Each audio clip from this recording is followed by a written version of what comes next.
afternoon, everyone. Happy Tuesday. It's a beautiful Tuesday, and it's going to be in the 60s. It's so lovely. I agree. We had a couple raindrops coming, which was also really lovely. Yeah. We're going to get some on Thursday, too. Does that surprise you? Okay. Yeah, usually you don't like rain or snow or anything like that. I don't like snow. Okay, I love the snow in the mountains, but I don't like driving in it. Okay, fair enough. Because people forget how to drive. True. And the 2 accidents I've had have been in snow. Have been in snow. So I just get a little tense. And I love the beautiful spring and summertime. People are outside and running with it. So it's really fun. I like it. So, yeah. Well, we have a special guest. Who do we have in the studio today? We do. We have a very, very special guest. We have the mayor of Centennial. That is right. You heard me right. Stephanie Piko. Hi. Hi, how are you guys? We are wonderful. Thank you for coming in. Oh, great to be here. I appreciate it very much. We have been looking forward to it for many, many weeks now. And we run into you everywhere. You're a very active mayor. Well, you guys are very active in the community as well. So thank you. Well, I appreciate that. We like to be out and about and meeting people because our community is very important. Yep. So it's been lovely.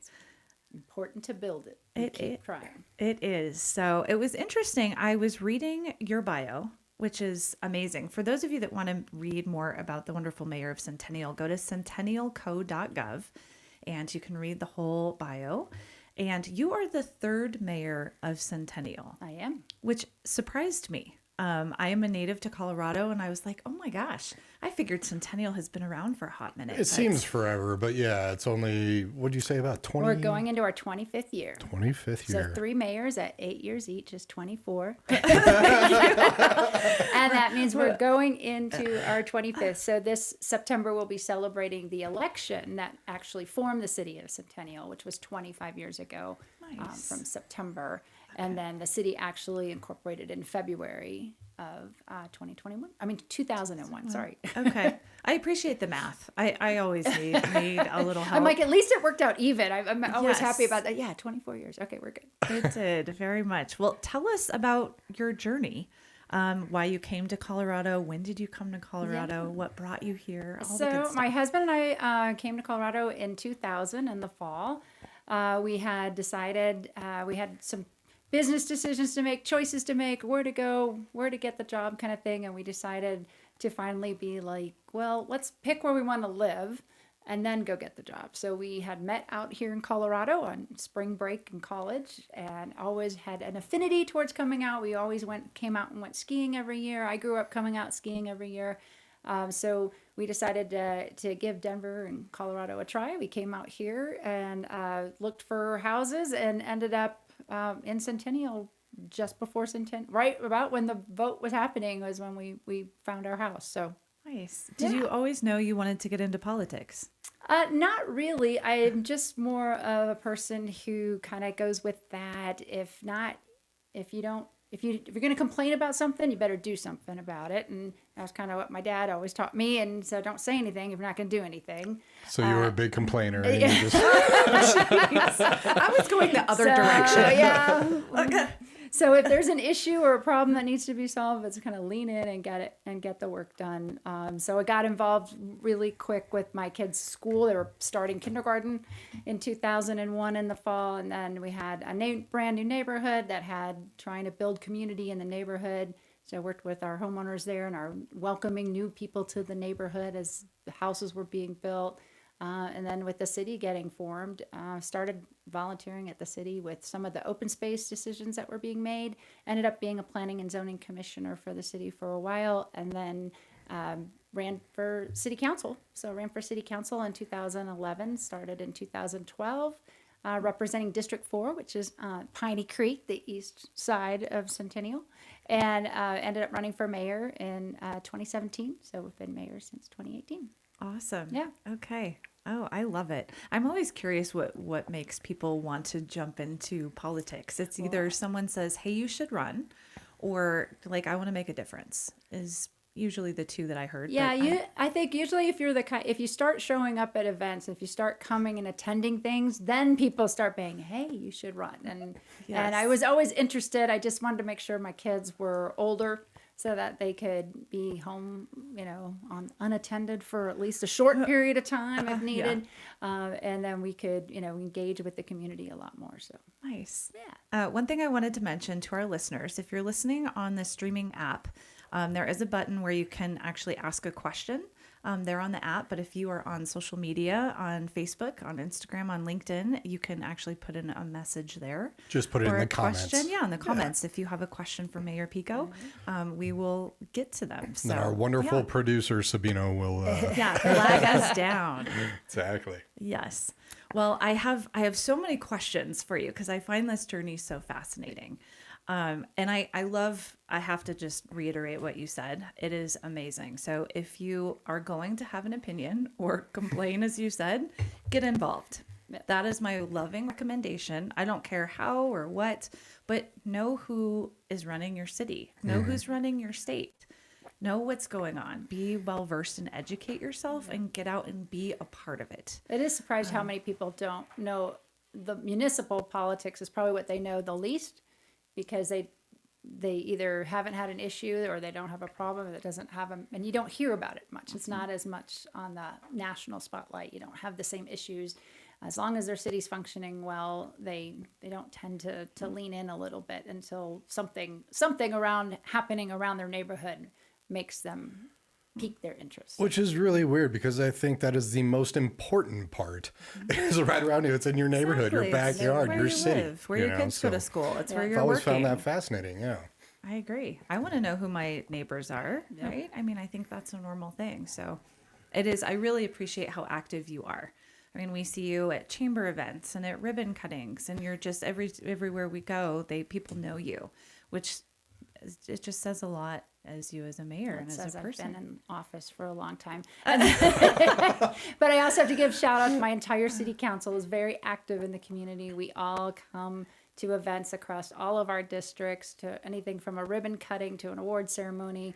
We're happy to participate, and I think we're very fortunate that we have a council that is so engaged with the community. And so you get along with your city council then. We do. We have a lot of fun. We Nice. just had our retreat. We do strategic planning together. We make sure we try to attend all of our events together. We were just at the Community College of Aurora, had their foundation luncheon today, and I think there were 5 of us there. So that's a pretty good showing to support an institution in the community that actually is coming into the city of Centennial and opening a new campus in Centennial this fall. So we're real excited to have them here too. Very nice. Yeah.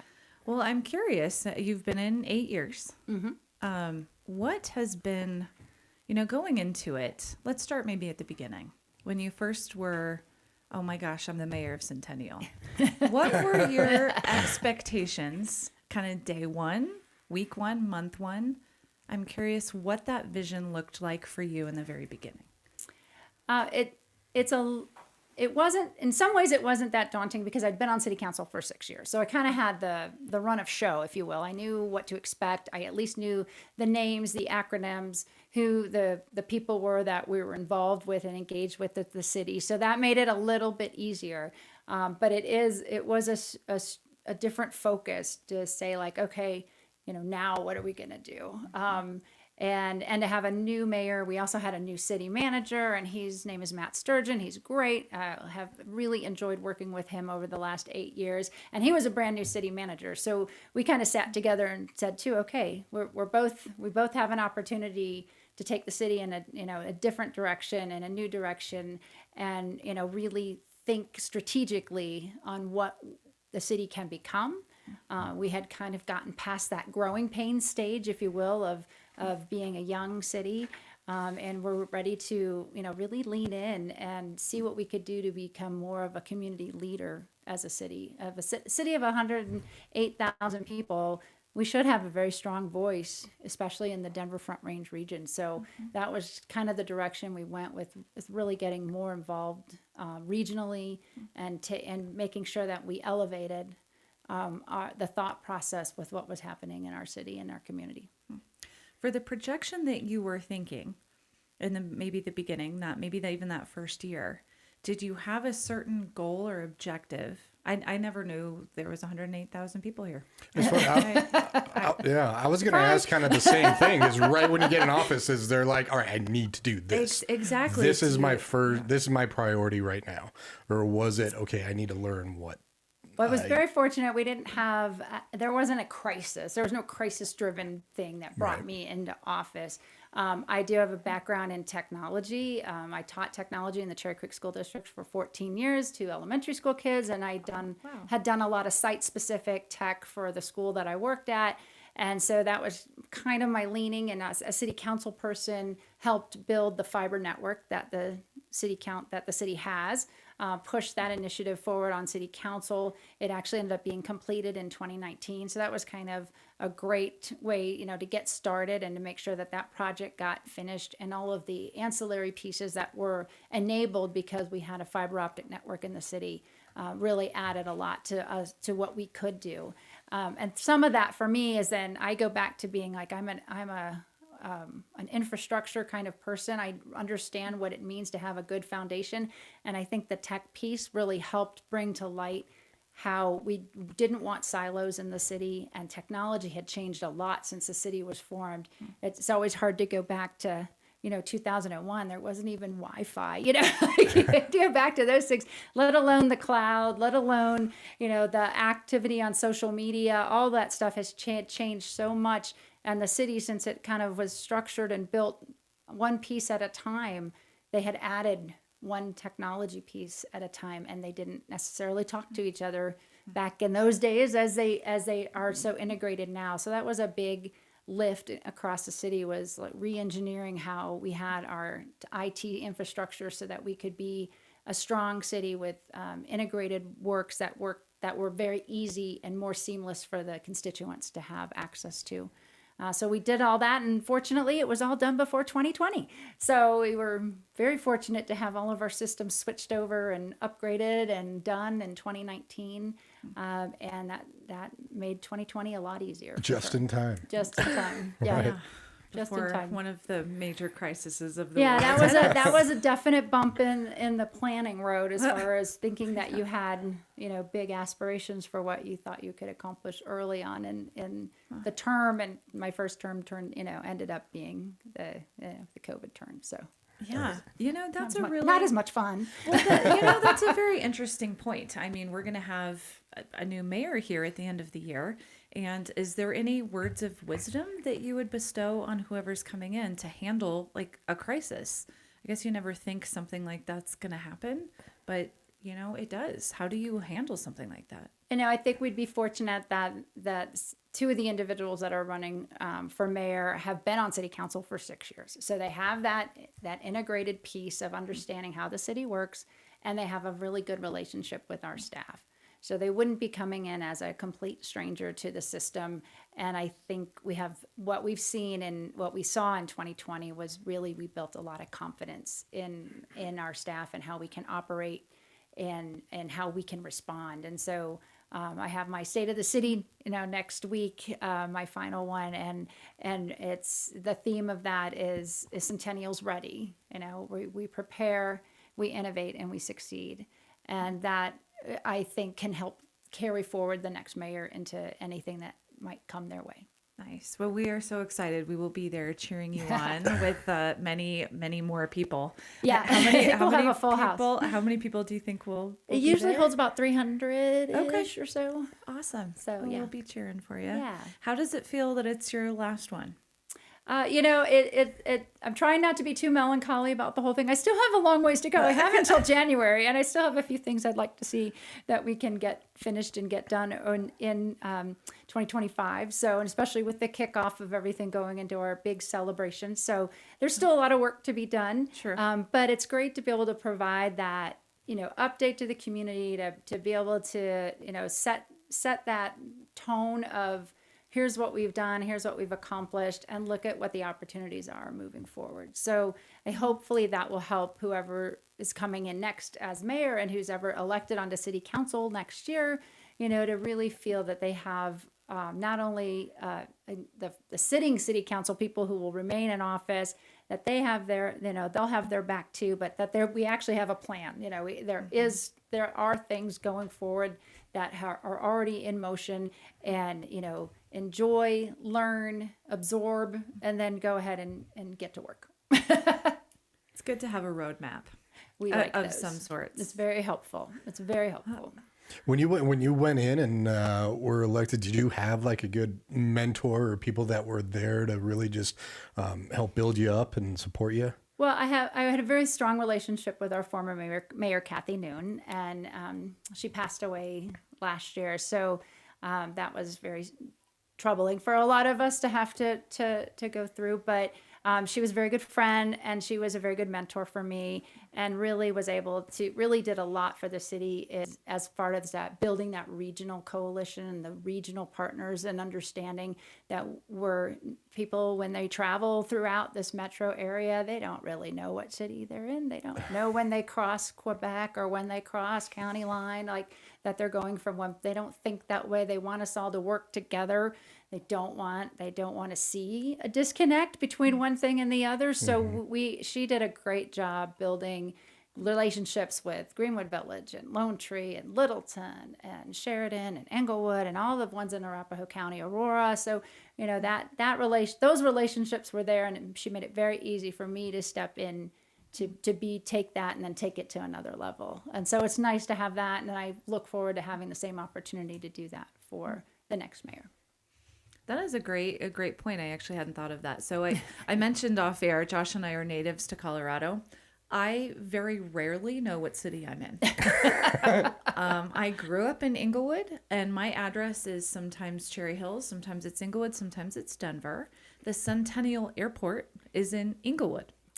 It's actually an unincorporated Arapahoe County. So I try to help the mayor of go. Englewood out quite a bit, because the postal service decided that this entire area before Greenwood Village, before Centennial, was all the Englewood post office. And so anything that was unincorporated Arapahoe County, they just slapped with the name Englewood for lack of anything else to do with it. So even the poor mayor of Englewood, as people will complain about getting a speeding ticket in Dove Valley or something, or at Centennial Airport, and he's like, it's not Englewood. It's unincorporated Arapahoe County. You don't need to come to Englewood Court. So it is confusing. We are working very hard as a strong regional team, requesting a zip code bill that we have that was brought before Congress. It takes an act of Congress to change a zip code. And so we've gotten a lot of at least we've made some traction in that space. In Congress last year, made it through the House. It didn't make it through the Senate, but it's coming back this year. And Congressman Bobert is doing the lead on that, because there's so many of us in her district, especially with Highlands Ranch and that whole bit between, Littleton and Highlands Ranch, and even Waterton Canyon, all in that area. Everyone wants to have it straightened out, and we would appreciate knowing that we can, when we go online and make our purchases and you see it auto-populates your address, that it's actually the city that you live in. That's what everybody wants. Well, I know from purchasing on Amazon, it depends on the day where it's going to send me. Yes. I am curious for collaboration question. Yeah. How does that work to be with other cities and with state representation, and even on a bigger global scale? Absolutely. Is that pretty cohesive? Is there sometimes some? So I think that we are very fortunate in Colorado, and especially in the Front Range, that we have a very strong reputation of being very collaborative. We have agreements between our economic development people across the entire Front Range that we don't poach, we don't steal, we don't stab each other in the back. We all are one for all for one.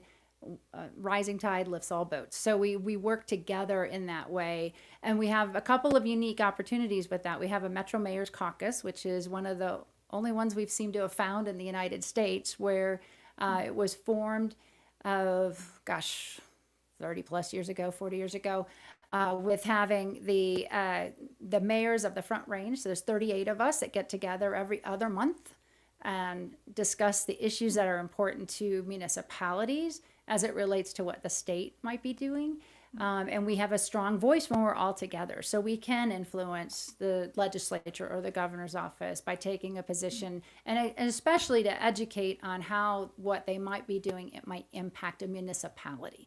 They sometimes don't think of it in those terms. And so we can kind of digest that for them and help give them some information about the cities and really be collaborative. And then too, we also have great opportunity to say things like, oh, well, this is a problem in my community. Is anybody else running into this right now? And we'll bounce that back and forth among each other. And so that's a great way, one, to meet all the other mayors that are in the Front Range. So we're all very friendly. We're all know each other first name basis. We have a way to connect with each other very easily. And then locally here in Arapahoe County, we have our mayors and city managers meet, and the county commissioners meet every 8 weeks, 12 weeks, something like that. And then we also have our mayors from our Arapahoe County. We all go out to lunch together on a regular basis just to kind of keep connected and make sure we're all working together. And we have reason to do that. We're doing that not only for the benefit of our community to make sure we're sharing, but we have a lot of transportation challenges, and we get a lot of our funding through either DRCOG, which is a Denver Regional Council of Governments, or we have Arapahoe County's Transportation Forum, which we work with. So we all need to work together in order to leverage what we have for the best results of the community. And we do get along, and we have a lot of fun. We try anyway. It's very refreshing. I mean, to hear you say that. It doesn't happen everywhere else. I sit on the National League of Cities. I sat on the board of directors for the National League of Cities for 5 years, and I've been very active in the National League of Cities. And I will tell people what we do here, and they're very impressed. Yeah. And they're very jealous. They're like, it's not like that where they live. And I've heard some really, not great stories about what's happened in other parts of the country. And I think one of the true testaments of that is even, and I'll go ahead and dive into it since I know you're going to ask me anyway. But when the National Women's Soccer League was coming here, one of the things that made them want to come to Denver, Front Range, Colorado, was the collaboration, and they called it out in their talking points at many of our press events that Colorado was unique. They didn't see this collaboration in other states that they were looking at, and it was one of the things that really attracted them to wanting to select Denver and Colorado for the next franchise. I love this. I'm going to replay this video a whole bunch of times when people say that we don't collaborate. I talk about it all the time on a business front and on a nonprofit front and just a neighbor front. Colorado has definitely changed over 40, 50 years. And sometimes it comes across as sometimes we're divided. Yeah. And it's nice to hear when people can get together and actually play nicely with each other. Yeah. They're, well, I think that's a tenacity, I'll say, that mayors seem to have, is they want to get stuff done. And that's what they were elected for. They are far more focused on locally driven issues. And so they just want to get it done. And so mayors will collaborate. I'm not so sure that everybody else collaborates quite as much as we do, but I'm going to brag on mayors. As you say should. That we do. As you definitely should. Well, you mentioned a little bit about the soccer stadium. Yes. Which is so exciting. I mean, this has been the talk of the town for a while, like 6 months now. So it is. And it was a really good kept secret, because I was impressed at how well everyone did keeping the secret. So, nice. And this is going a very tough time to keep it quiet. Keep it quiet and not be excited, and It's hard. I mean, even as media, it's like, nope, we can't let it out until we have the okay. Well, you mentioned a little bit why they decided here in Colorado and specifically Centennial.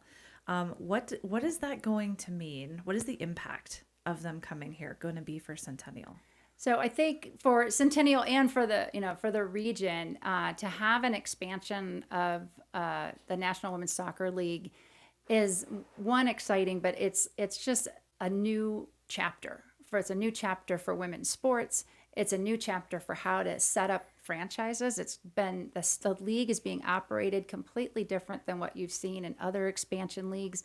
To see the sheer excitement of the people here supporting it, when we had one of the site visits from the National Women's Soccer League, the commissioner was handed a basket of 1,000 postcards that were written by young girls that were in junior soccer programs, begging them to come to Colorado and telling them what it would mean to these young girls to have it. And it was, I think it really made a difference. The commissioner was really impressed with it, and she brought it up even in other conversations.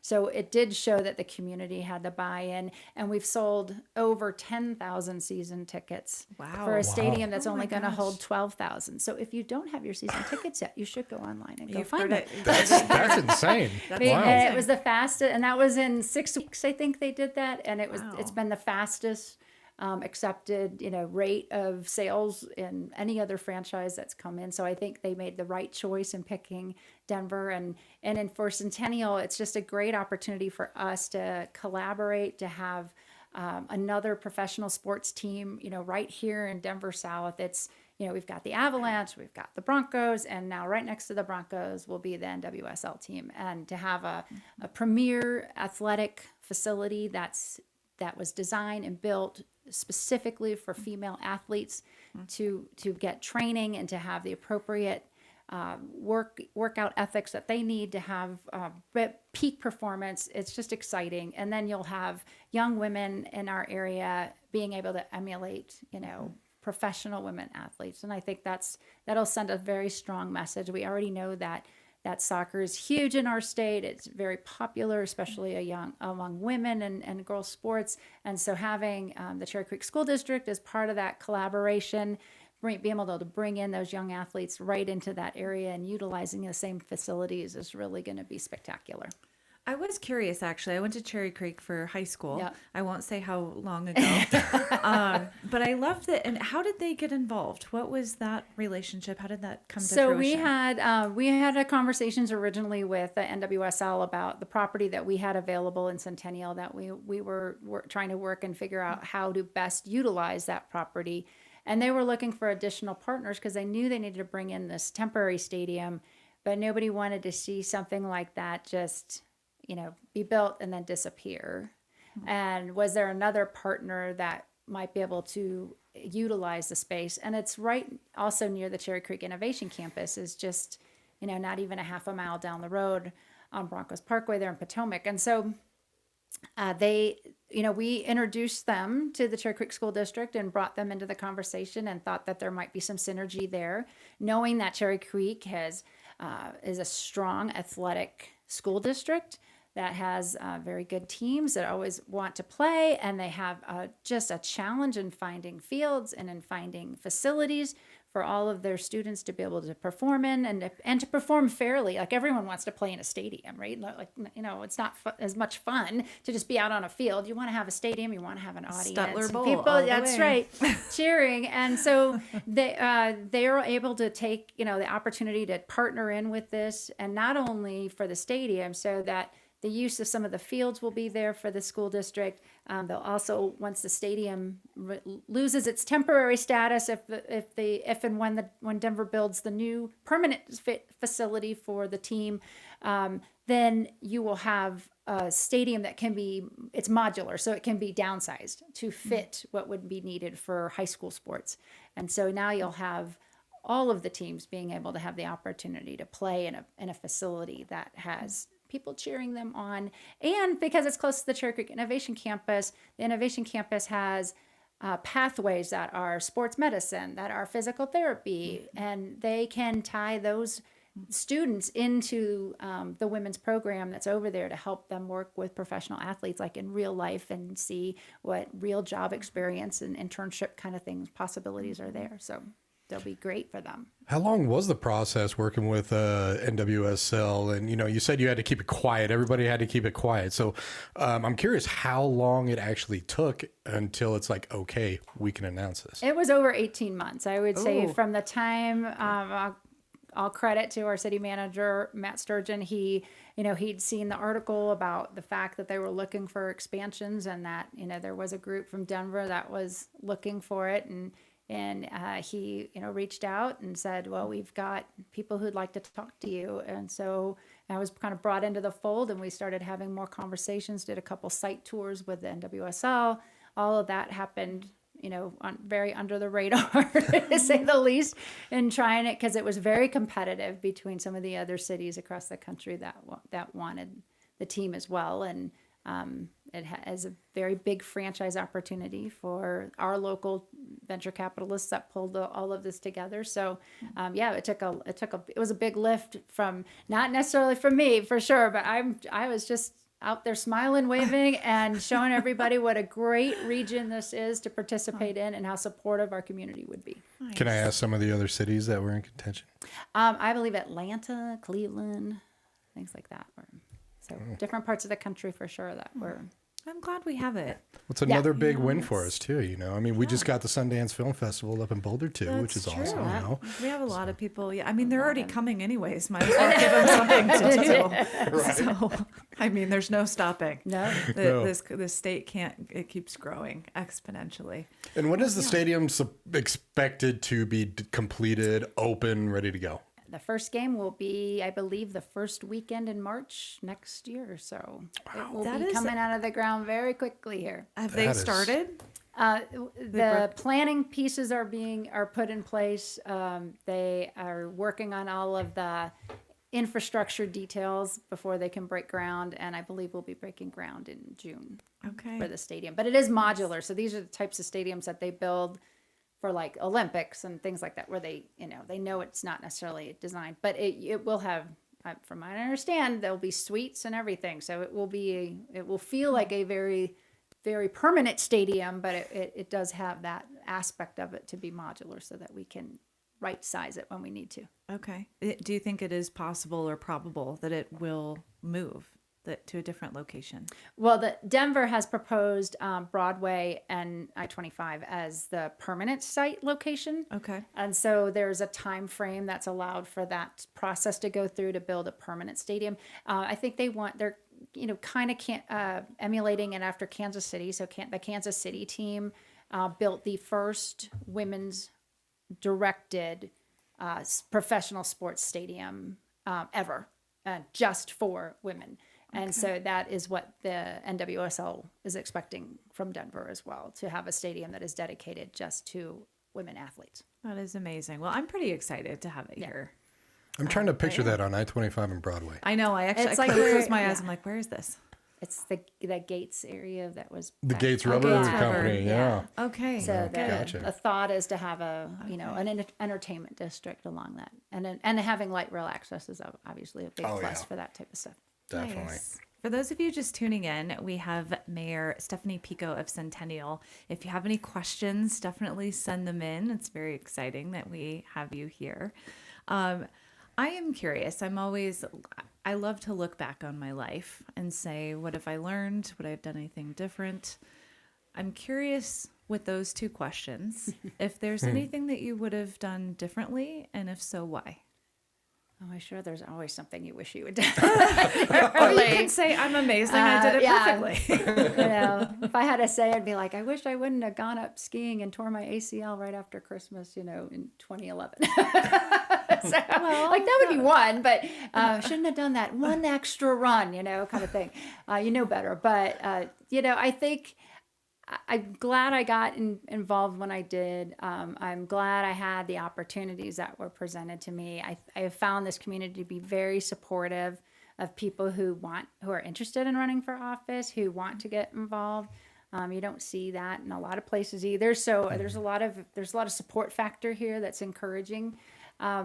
Maybe trying to have been able to do it a little bit sooner, but again, I wouldn't want to give up my time with my kids or the opportunities I had, to work in the school district and be on their schedule, which is always kind of nice to be able to work and be able to do that. I'm not sure what I would have really done different. So, well, let me piggyback on I know that. that sounds really bad. I just can't. No, It is the way it is. Yeah. I love it. Let me piggyback on that, though, a little bit. If you could go back to the day that you became mayor and tell yourself something, do you have anything there that that you learned that you wish you would have known? I think to maybe trust myself a little bit more. There, you have a lot of doubts, especially when you're going to those things and you're trying to figure out what you want to do. I think the hardest part was 2020, because we had 3 new council members that came on board, and they really got kind of ripped off. They had just gotten sworn into office in January. I think we had 2 official council meetings, and then we went to Zoom. And so they really didn't get that chance to bond with not only with us on council, but with the community. Right. And so I felt bad that they kind of lost on a lot of the things that you get to do as a first time person, coming into elected office. And they really didn't have the same opportunity to learn and explore the community and all the other resources that we have available to us. So, that would have been a much different outcome, I think, for them. They would have had more fun if they had not had to sit behind a desk and be on Zoom for a year and a half, kind of thing. So, but, I think they've made up for lost time for sure. They have all been very highly engaged and had, a great time being back out in the community and showing up at everything. And now 2 of them are running for mayor. So being brand new, I think that would be one of the hardest things to do. Be brand new, and then suddenly, hey, we're not meeting face to face. We're all doing computer stuff. I mean, you can't really get a sense of everything in that type of position. And it was happening like so fast, but so slow. I mean, it was just information. Everyone was throwing information at us left and right, and a lot of it was not anything that was actionable. It was just absorbing it every day as to where were we at, what were we going to do, and it really didn't, really couldn't change a whole lot of what we could do. But I think too, with that, we were able to really lean in and help our small businesses in Centennial in June of 2020. We were able to, offer grants to our small businesses in the city to help them get through such a rough time. We were able to innovate and find new ways to keep businesses open, to be able to be flexible, to really pushed our staff to that edge too, being able to say you guys can eat in the parking lot. Like normally we wouldn't be such big fans of people eating in a parking lot, but you know what? Now everybody can eat in the parking lot. So we'll just put some picnic tables down and turn it into a restaurant. So that flexibility really made a difference. And I think people were looking for ways to say yes and make sure that things happen for people, including the council. They were very supportive of all the things that our staff was trying to do to make our businesses succeed. I am glad that you were the mayor at that time. Because you were very innovative. I mean, that's all over your bio and what you were drawn to and the technology piece. And so I think it is to look at the glass as half full and think outside of the box. And I know it was not a great time across the country and everything. It's so interesting. You said moments just kind of freeze and it feels slow and fast at the same time.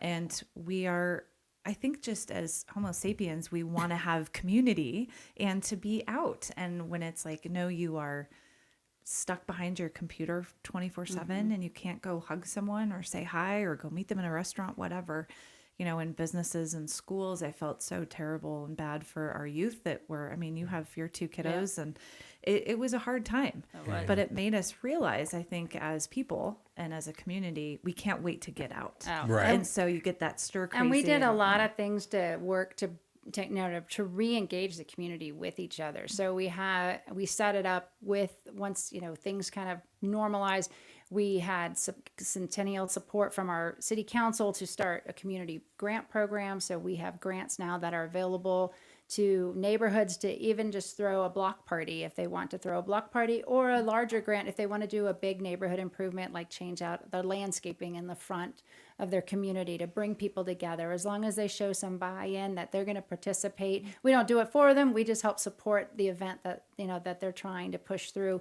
I started the Centennial Faith Council because knowing that a lot of people were relying on their faith institutions and they're embedded in our neighborhoods. Like that's where they are. So they're the ones that people are reaching out to for help a lot of times first before they come to government, to answer their question or help them out. They'll go to the people they trust, and that community can spread the word a lot easier about what's happening and how, we can kind of have that pipeline of information going to, the faith community, and then they can spread it out through their community. And that helps get the word out about what's available to people, how to support people.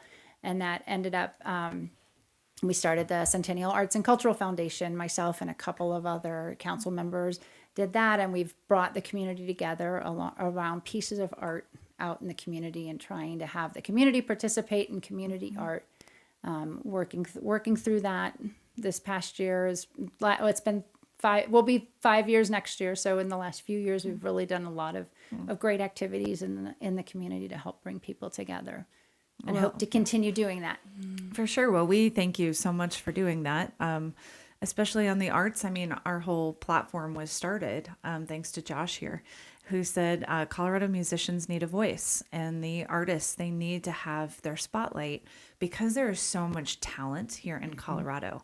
I mean, we have one of the best symphonies, operas. I mean, DCPA is here, of course, in Denver, and the amount of musicians that we have and the amount of artists, it's overwhelming, and we want to give them a spotlight. So I appreciate the initiative that And you've that's taken. we had the Symphony of the Rockies is playing this summer again at our Centennial City Park. And the Center Park we had them for the first time last year. The city supported it. The Arts and Cultural Foundation helped kind of run the operations of the day. And then the Symphony of the Rockies came in with their 75th anniversary of them. So a lot of people didn't even know we had that local symphony here for 75 years, but it was their 75th anniversary. And they did a whole theme around movie themes. And so it was everything from Jurassic Park to Star Wars, E.T., all the classics.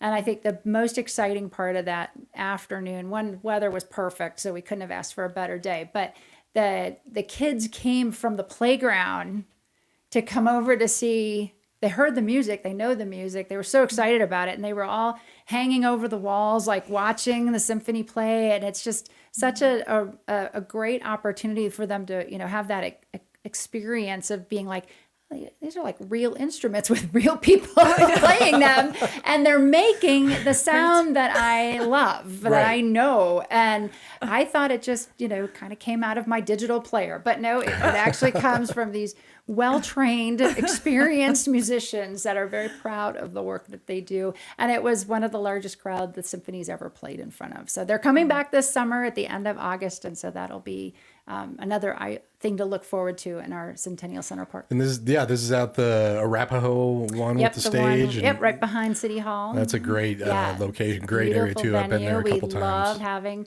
local musicians out there too at those events, and they love playing in the amphitheater. It's been a great addition to our community for sure. One of the probably pride projects I worked on, even as when I was a volunteer on the open space board. That was when that property was purchased. And through that recommendation from that group of citizens who were involved, built the first stages of the park originally, and then we added the larger amphitheater cover and stage in 2014. So that was a lot of fun. You have done quite a bit in 6 years. It's been 14 if you add all of that together. So that it still feels it's a lot, but it's been 14, so total, Okay. Of being elected. I was involved for probably 4 to 5 years before that. So Nice. And you've mentioned some amazing things that you have done in the last 14 years. Yeah. Looking back, if you could name one thing that you were most proud of, what would it be? Well, I think there's the forward-facing thing, as I mentioned, is Centennial Center Park. I'm really proud of the Arts Foundation and the city for working together to put the mural under the bridge under Arapahoe Road. That was a passion project that it took a lot of people, a lot of passion to make it through the finish line. Welcome to arts. Yeah, exactly. It was something. It's like even afterwards, it's like I just can't believe we pulled this off, and we did. So I'm very proud of all the people that worked with us on that. From our city staff to the foundation to the artist Katie Curcio who did all that work. But internally, because I'm IT nerd, we revamping our systems and knowing that that is a strong foundation under the city and that infrastructure is in place to keep us all safe, to have a really good response system for things that are an emergency. Those are the things that you think about, is like what would happen when you see things happen in other cities. Your first reaction is like, what would I do if that happened here? Mm-hmm. And feeling the confidence that we have, the preparedness in our community to respond to things. Mm-hmm. And we've worked really hard to make sure that that's the priority. Public safety for sure is a priority for our city council. Being fiscally responsible. We're still debt free. You don't see that very often in municipal in any government. I'll take we'll take that pat on the back for sure. It's something we're very proud of, and that one of even from how we do our budgeting to how we have strategic planning, how we're looking forward all the time and trying to be innovative and solve for anticipated problems early. Like you can sometimes you can see what's coming, not always. 2020, don't necessarily see that coming, but knowing that you had to have that ability and what it takes to make sure that you've got resilience built into your system. I think people are starting to see that a little bit more, but it's hard when you're in an area like this where you just kind of think, oh, everything's new. Everything's new. Mm-hmm. Well, new is now 25 to 40 years old. And, how long do you think those things should really, last? And people need to see, I know they get frustrated when they see construction and road work and all those things. And it's like, and I know, and I tell them, you should be very glad that people are reinvesting in your community, because that will make it stronger in the long run. So have a little grace, have a little patience, and be thankful that those entities, those utilities are in there, making sure that it's working and functioning and wanting it to last for a much longer period of time, for the next 25 years. True. Just hopefully the construction doesn't last 25 years. Well, it will somewhere. There'll always be construction somewhere. Always somewhere, exactly. Always somewhere. And just when you get it done, you think you got to start redoing it again. So, right. But the bridge, for just example, that bridge on Arapahoe Road was 75 years old. If you'd have said to anybody, do you think we have a 75-year-old bridge in Centennial? They'd be like, no, it's not even possible. But 75-plus-year-old bridge desperately needed to be replaced. So I'm very proud of our group for getting that done. So you can't say COVID as your answer. No. What has been the biggest challenge that you didn't see coming? That I didn't see coming. I maybe a little bit of working with constituents, because I had a city council background before I became mayor. But I think sometimes when people contact you, the desperation that they have and that they're reaching out to you with, and just really hoping that you can help them, that you can do something for them. And sometimes you can't, sometimes you just can't. Right.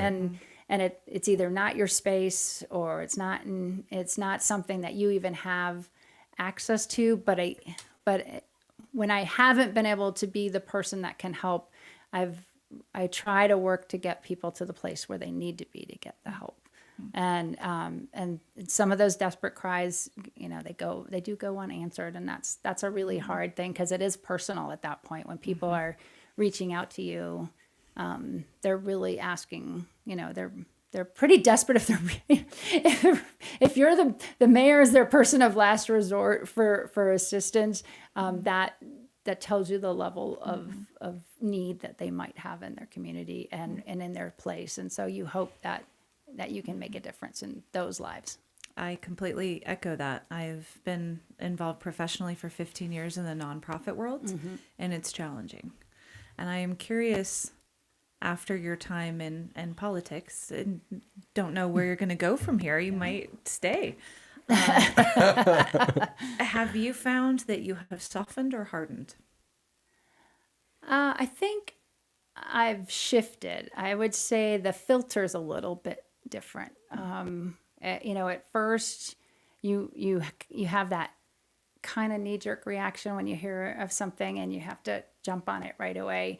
And I'm not saying I don't respond right away, but I don't have the sense of panic or the crisis part of it as much anymore. It's a little bit easier to sit back, realize that there's usually more than one side to a story. There, you need to have time to absorb how many different sides to a story there might be. As we have a tendency to say in our community, there's like there's more than two even sides to a story, and it's worth it to step back and make sure you understand the entire situation and have the ability to evaluate the different pieces. And I think that's just something too I've gained over time, that the breadth of knowledge, I guess, that I've absorbed over the years of how the layers of government work in Colorado, how it works with mixes between the city, the county, the state, the legislature, everything. Where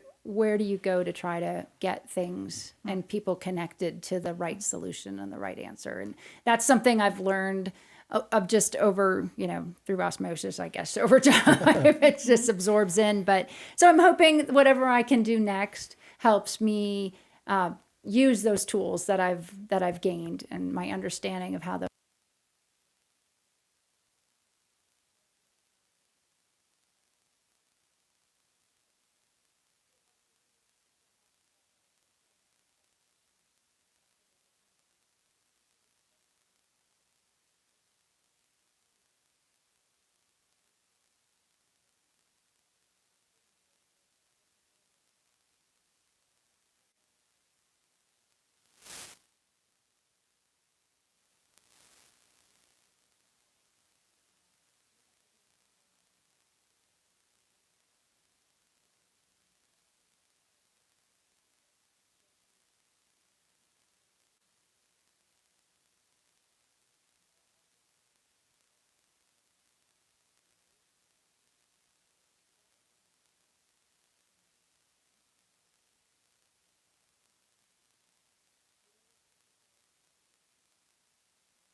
the national partners that we have, there's plenty of opportunity to represent the city on a daily basis, somewhere doing something, and then supporting our local entities like Community College of Aurora, Arapahoe Community College, Cherry Creek School District, Littleton Public School Districts. They're always having events, and we want to be as supportive to our partners as we can be. And so one of the ways to do that is to show up. And so we do that when we can. We can't always be at everything all the time, but we do try. And I think people know that they've seen it enough over the years about especially how strongly the city of Centennial is present in our community and supports our partners that we work with.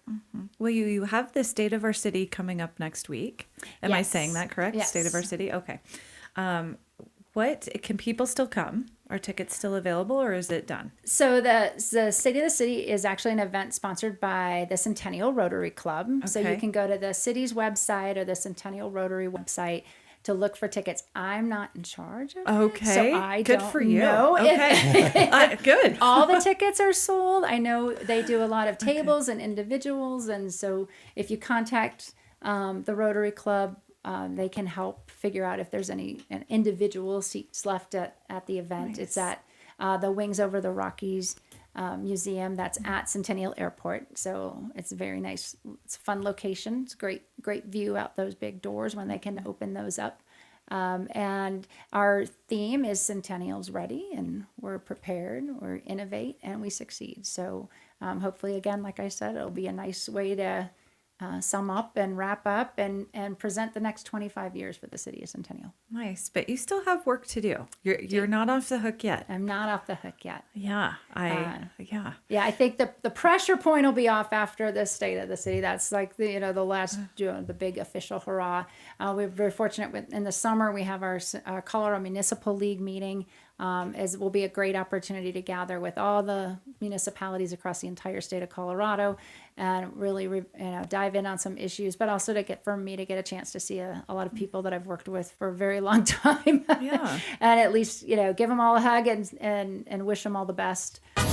And then we still have a lot of great economic development opportunities coming into the city of Centennial. So we'll be working very hard again with the National Women's Soccer League. Hopefully we have a name for that team very soon, so I can refer to it that way instead of having to say there some names in the NWSL. running? Yeah, they had names out on social media platforms people were voting on, and I'm just not sure which direction anything's gone. And I do not have any inside information. I wish I did, but I don't. And so we're still waiting on that to see what we're going to end up with. But it'll be a lot easier to talk about once we have a name.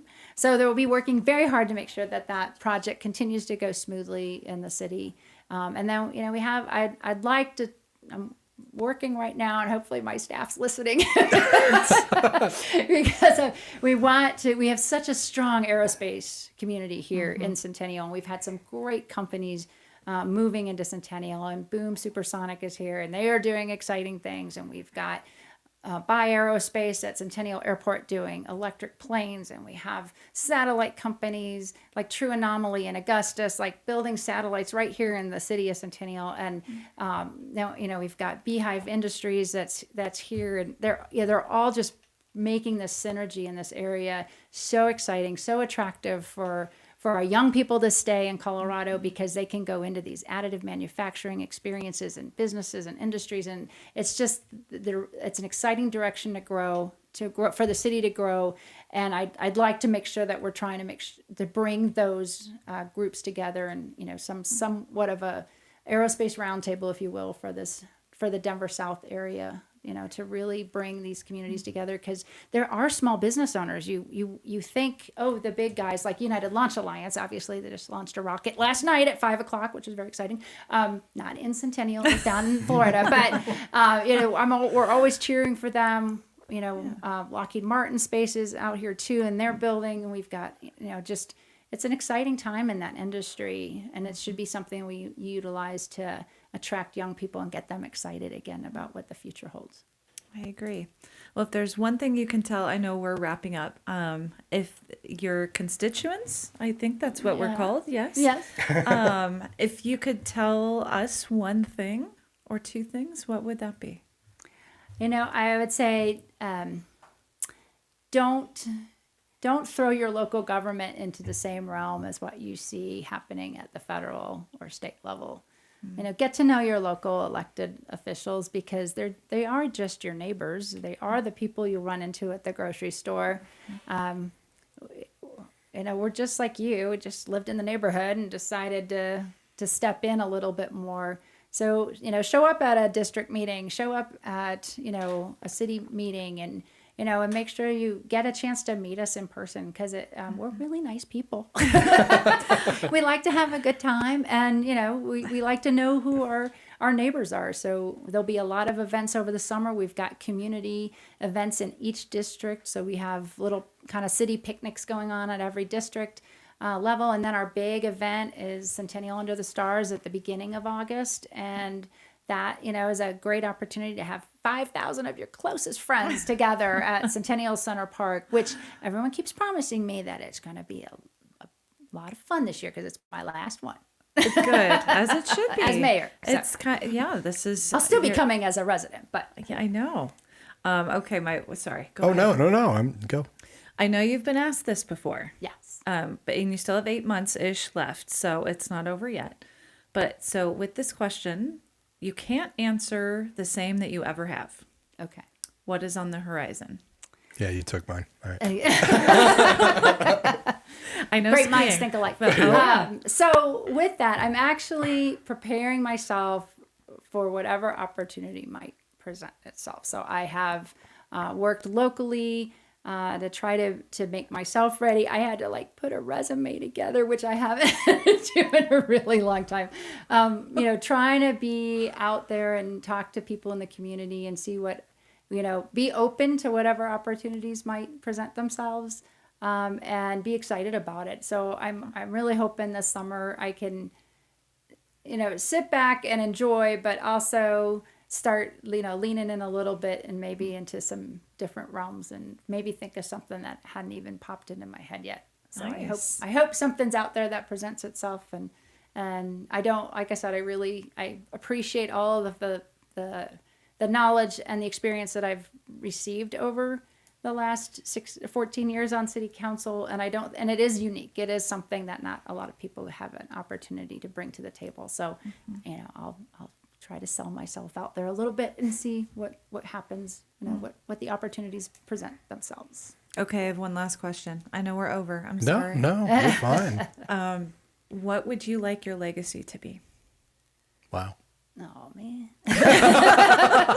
You didn't know what you were getting into. No, I didn't know about that one. I told you I'd throw you a curveball. I think if I had to say it, I would want people to look back at the time that I was part of the city of Centennial and be proud of everything that the city has accomplished, and think back and look, there were a lot of people 14 years ago, there were still people that didn't think Centennial was going to make it as a city. And I think I want them to be proud of the way we carry ourselves in the community, the way we respect one another on our city council, and that even when we've had contentious issues, they're resolved in a polite, respectful, courteous manner with an understanding of maybe the other side of the equation that you might not have agreed with. So I think it would hopefully be that we carried a strong character through the city of Centennial. Wow. My legacy will not be that, but so I hope that is your legacy. That's a great answer. Mm-hmm. That is a good answer. I am so glad that this is saved. It's this interview. I'm going to go back and be like, there's so many nuggets of wisdom from you. Yeah, I might have to listen to it again before I give my speech next week. I know. So I don't contradict myself or anything next week. You knocked it out of the park. Well, Mayor Piko, thank you so much for being here. Thank you. I really appreciate the opportunity. It's so much more relaxing being in your studio in this environment. Plus the long format is just, it takes a lot of that pressure off of trying to come up with those short, witty answers that everybody else wants. Oh, for sure. Well, I appreciate that. We're very we meet in a coffee shop, and that's how we approach life, is very much relational and community. So we're glad that you took the time to come in. Yep. Okay. Absolutely love it. No, thank you very much. And I do agree. It's just don't pay attention to everything going on out there, and pay more attention to what's going on in your neighborhood, in your area.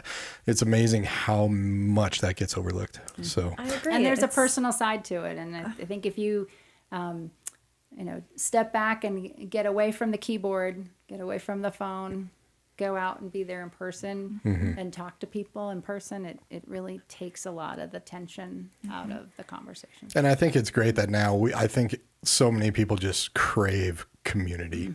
People are just out. You can see the huge difference now. So very thankful of that. And thank you very much for coming on Appreciate it. in. Thank you. Really appreciate it. This has been an interview on K4CO Radio. Thank you very much for tuning in, and want to wish you a wonderful rest of the Tuesday. Remember, 7 p.m. to 8 p.m. every single day is one solid hour of Colorado artists on the K4CO radio station. That begins in less than a half hour. And we've been speaking with Mayor of Centennial. Thank you very much, everybody.